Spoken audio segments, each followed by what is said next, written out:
Timur, Ketua Pengadilan Agama Rantuka. Mengawali pidato pengantar pengajuan dua rancangan peraturan daerah ini, izinkanlah saya mengajak kita semua untuk memanjatkan puji dan syukur kehadirat Tuhan Yang Maha Kuasa, karena kita yakin bahwa hanya atas penyertaan Tuhan dan restu leluhur Laut Tanah Flores Timur kita dapat bertemu kembali pada kesempatan ini dalam agenda pengajuan rancangan peraturan daerah usulan pemerintah. Kesempatan ini merupakan kesempatan berahmat dan istimewa, karena untuk pertama kalinya pada periode kepemimpinan ini kami mengajukan dua rancangan peraturan daerah dalam forum paripurna Dewan yang terhormat. Semoga kebersamaan dan solidaritas terus kita gelorakan demi tercapainya cita-cita kemakmuran dan kesejahteraan masyarakat yang kita harapkan bersama. Pimpinan dan anggota Dewan yang saya hormati, pada masa persidangan 3 tahun sidang pertama ini, pemerintah daerah mengajukan dua rancangan peraturan daerah, yaitu rancangan peraturan daerah tentang penyelenggaraan pemberdayaan perempuan dan rancangan peraturan daerah tentang penyelenggaraan pelayanan kepemudaan yang memiliki signifikansi strategis dalam mewujudkan cita-cita pembangunan daerah yang kita cintai. Dalam penyusunan kedua rancangan peraturan daerah ini, pemerintah telah berupaya untuk menyelaraskan dengan visi dan misi pembangunan jangka panjang Kabupaten Flores Timur yang tertuang dalam rencana pembangunan jangka panjang daerah tahun 2025-2045. Dalam dokumen perencanaan pembangunan jangka panjang ini, pengarus utamaan gender, pemberdayaan perempuan dan perlindungan anak merupakan salah satu isu strategis. Oleh karena itu, perlu adanya penetapan kebijakan daerah yang menjadi landasan operasional untuk mengatasi berbagai permasalahan yang berkaitan dengan pengarus utamaan gender, pemberdayaan perempuan, dan perlindungan anak.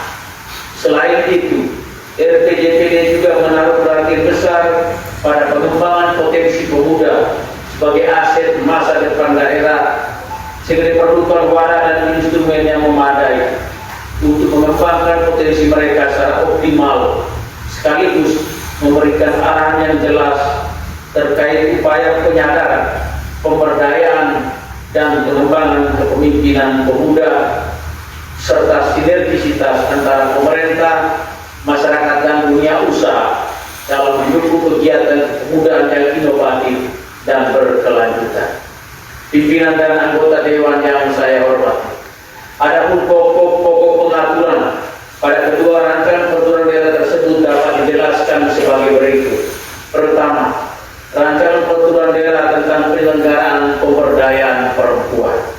Pemberdayaan perempuan merupakan urusan pemerintahan konsulen wajib yang bertujuan untuk meningkatkan kualitas hidup perempuan melalui pelembagaan pengarus utamaan gender pada lembaga pemerintah, pemberdayaan perempuan bidang politik, hukum, sosial, dan ekonomi, dan penguatan serta pengembangan lembaga penyedia layanan pemberdayaan perempuan pada tingkat daerah.